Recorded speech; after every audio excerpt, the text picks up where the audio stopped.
ከጀርመን ይመጣለሁ ይመጣለሁ ሳይዲ ሮዚ ሳይዲ ሲንጃላቱ ኢምቤክታ ኦቶ ኢፍቴ ሲፍወያ አማ አቲ ሱመያ አቲ ሞ ኦፍ ቆጴሱ ቀብዳ ሳይድ ሲን ባየ ሲጃለታ dhageessee sitti himee jira Rozi sitti himee jira Rozi hin dhageessa Sa'idiin siin jaalatu Sa'idooni siin jaalatu Sa'idi dhageessee Rozi ati Rozi dhageeffadhu Rozi afaan keenya caccabsitanii afaan keessan caccabsinaa nuti illee inshallah mucittiin kun obboleetti Sa'idooti jettanii yeroo jalqabaaf irraa hojjedhe himayyee arga garuu waan isheen afaan Oromoo keessa bakteef ishee fidinatti tolte maal isinitti fakkaate obboleetti Sa'idoo ergitaati mucittiin kun okay Itoophiyaa keessatti guddanne akkam Sa'idoon afaan Oromoo qulqulluu beeka okay Jarmanitti guddatte haa jennu garuu rakkoo Roozaa afaan Amaariffaa wallaalu Roozaa akka uummanni afaan keenya caccabsu nu jalaa taasise sidii galee kun amma akka Roozaa dhageessuuf jetteetu Roozii miti Roozaa inni bar Roozaa okay Roozii dhageessee jirta Ara Jarmanii mataa keessanitti gadaa jiru. Achi afaanuma Jarmanii odeessan caccabsina afaan keenya. Dhugaa Rabbi. Mucayyoon kun waanuma Itoophiyaa keessatti dhalattee guddatte natti fakkaatte. Garuu yoo Jarman keessatti dhalatteetti rakkoodha. Ijoolleen keenya irra caalan afaan isheetti kan qeeqan kan kolfaniiti. Afaan keenya caccabsitee afaan keenya balleessitee kan jedhanii. Tarii biyya sanatti guddatte ta'uu malan beekamu akka obboleetti raachee biyya sanatti guddatte yoo ta'e dhugumatti yoo afaan Oromoon jalaa baduu danda'a ijoollee keenya garuu immoo akkas jechuun qabdu gaa habiibti afaan Oromoo himaa geessa fakkaata afaan Oromoo sitti himna kaa imbeekta afaan Oromoo imbeekta sitti himna akkasumatti akkuma afaan Jarmanitti sitti himna galas afaan Oromoo qulqulluu odeessuun hin ta'u amma fakkeenyaaf nuti afaan keenya Oromoo qulqulluu haasofna alhamdulillah galata rabbi garuu akka biyyi ta'e taata amma biyya sana amma afaan keenya haasofni keenya ishee hin galu waan ta'eef beetta akkas jechuu qabna bakka beetta akkas goota Rozi akkasitti malee maal gootaree akkuma bakkuma jirtu fakkaata inde mucittiin kun afaan keenya hin galuuf waan ta'eef baay'een keessa afaan qulqulluu itti odeessitan noo nageessu akkasitti. Sa'idoon hin jaalatu jette isheen Sa'idoon hin jaalatu immoo Sa'idoon Sumayyaa akka raafatu yeroo dura deddeebi'ee dubbateetti.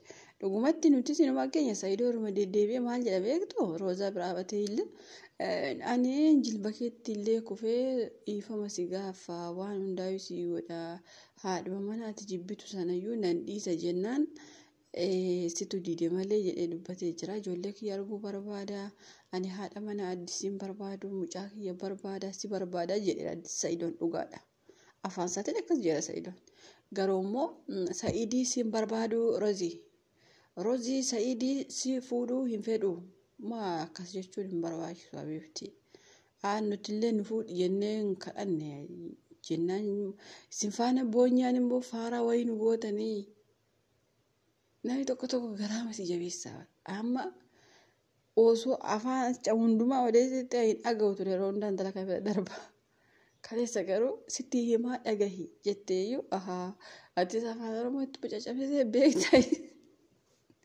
jedhee itti godhee viidiyoo sheeggifate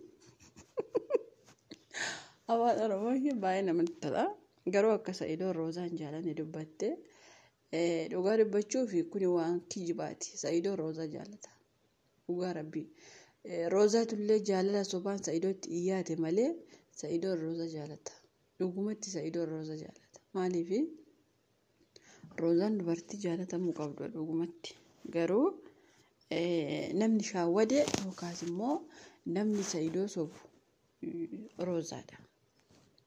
Kuni beekama.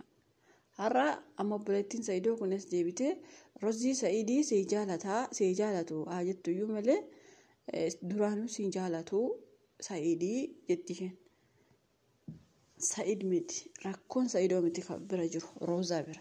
Sinii galee rakkoon sun immoo Roozaa biratti iyyuu kan dhufe erguma isheen Sumayyaa bira deemteeti. Malee Saayid hin jaalataa isaa jechuun qabnu har'a kaane. Kuni oduu kijibaati. Dhugumatti walitti himna ta'e. Saayidoon Roozaa hin jaalatuun soba. Garuu Roozaan Saayidoo hin jaalattu yoo jenne dhuga. Maaliif onnee sobaan itti siqte miitee deebite Roozaan. Sinii galee. Garuu Roozaan osoo dhugumatti dhibba jaalattee itti ta'e Sumayyaan bakka barbaaddetti waamte sun lubbuu ishee keessaa baaftee Saayidoo irraa hin deebitu. Immoo Roozaan kabajaa Sumayyaa fi si'iisaa jira Saayidoo ani waan Sumayyaa ka jettus soba kunis. Eenyumtuu kabajaa namaaf jecha abbaa mana namaa isu addunyaa kanarra hin jirullee hin jiraatullee.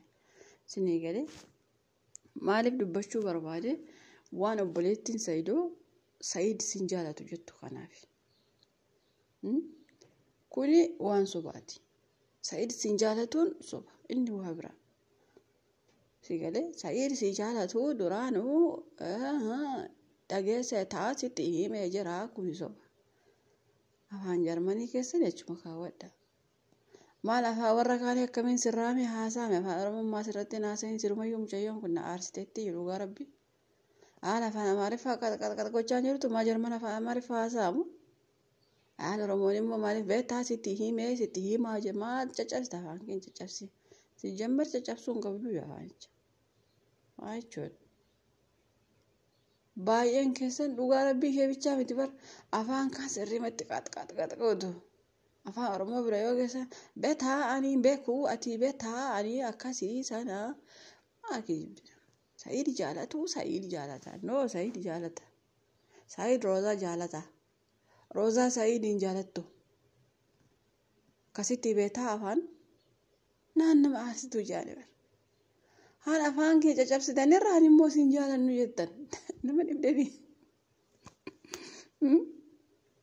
Nama dhibdanii dhugaa rabbii. Namni onnee miidhee deebide Roozaadha malee Saayidoo miti. Saayidoon osoo isheen gara feetti murteesseetti heerumteetti ta'e miidhuma fuudhaa jechuudha. Garuu miidhama Saayidoo oksuuf jecha Saayid durayyuu hin jaalannee ka jennu yoo miidhama isaa oksuu barbaanne bicha Saayidoon akka miidhamne wayii tokkotti oksuufi malee akka Saayidoon yookaas immoo namni Saayidoon jaalatee dhabee akka namni hin jenneef obboleettiin Saayidoo kun akkas jetti malee dhugaa rabbi Saayidoon Roozaa jaalateera. Saayidoon Roozaa. Saayidoo miti namoota baay'ee hawa Roozaa. Dhugaa rabbi kahaa manaa qabullee hawa. Soba Saayidoon hin jaalanneen hin jiru. Hin jaalata Saayidoon. Saayidoon Roozaa hin jaalata. Sinii galee. Saayidoon Roozaa hin jaalannee dhiisuu qabaa kan jedhamu hin jiru. Garuu dhiisuufis mirga qabaa ishee dhiisuuf bakka waliisan. Ergisaa waliisanii immoo Saayidoon hin jaalatuun sobadha. No akkas nuun hin jeena. Saayidoon hin jaalatuun nuun hin jeena. Saayidoon hin jaalata. Dhugaa rabbi. Ayyuu jaalayyuu Roozaa jaalata Saayidoon. Maa viidiyoo Roozaa jiran agartu isaanii keessatti. Ragaan jirtanii immoo akkam.